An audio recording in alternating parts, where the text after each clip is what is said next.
let's begin our journey.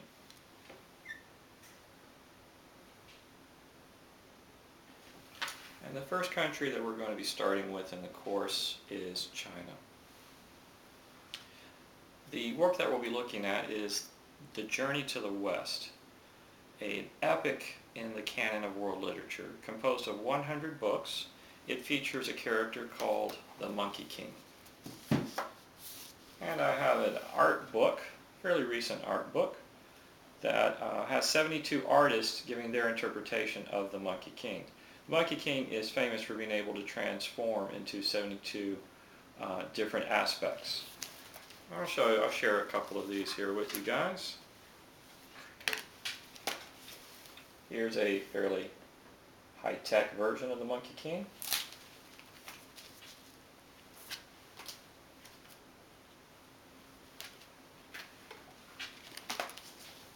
Here's a very interesting version.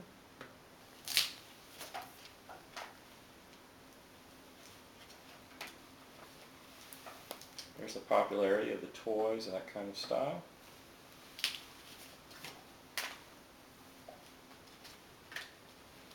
And here's a pretty intense version. The Monkey King is really more of a comical character at times. And then let me show you the five main characters in the work. I have a depiction here. You have the monk, the Tang monk, who's the spiritual center of the group. You have, of course, the Monkey King, who is very powerful. You have Pigsy, or Idiot. He can't control his appetites, as you can guess. You have Sandy, or Friar Sand. He's always carrying the luggage. That's one of the running gags in the story.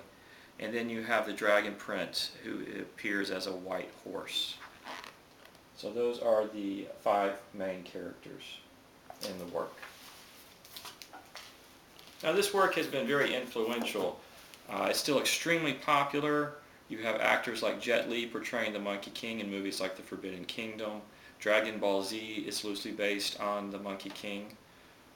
You have lots of anime, manga, theme parks, children's stories, long-running TV shows, etc.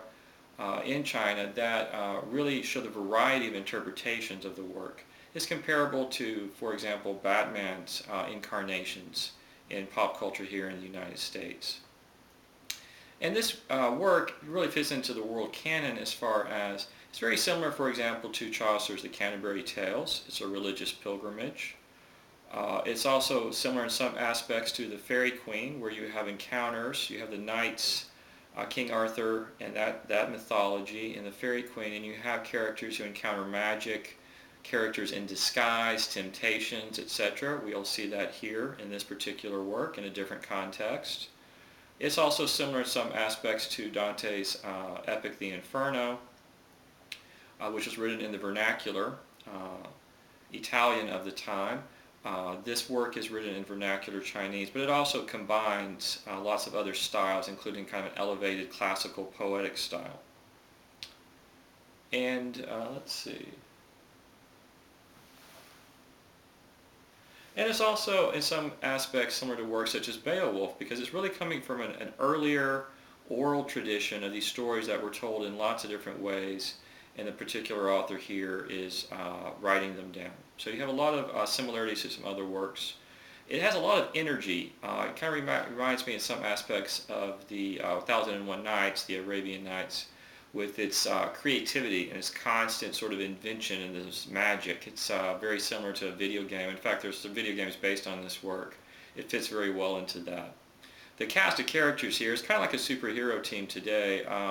Their weapons all are very symbolic, like the weapons of the Avengers, for instance. It has more the comic style of, say, Guardians of the Galaxy.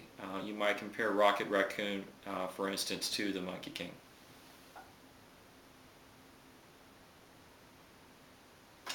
And that energy and exuberance really kind of keeps the work alive.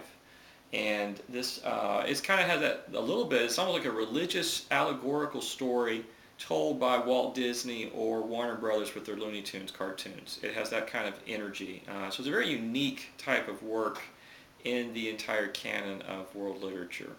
And I hope you enjoy it as we go further into our discussions.